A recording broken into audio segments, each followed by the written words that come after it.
Great. Well, I am here with Jack Wolber, one of our presidents at Interstates, and he's been with us for 27 years. So obviously you can imagine there's a lot that has probably changed over that time. So Jack, can you just tell us a little bit about the things that you've seen change in the industry since your time at Interstates? Sure. So when I came, it's not like PLCs were brand new, but PLCs were relatively new at the time.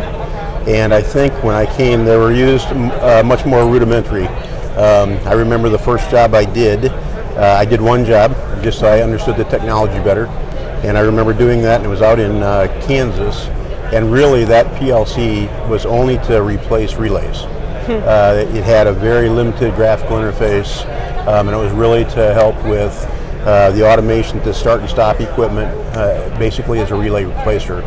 And so when you fast forward to today, it's just significantly different because they're used, PLCs and DCSs are almost used interchangeably at times. And I think that a big change is that data has become huge.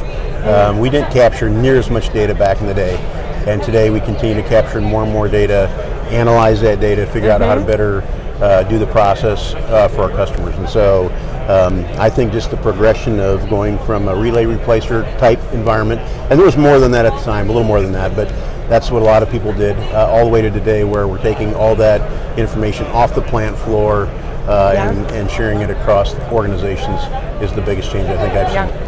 Awesome.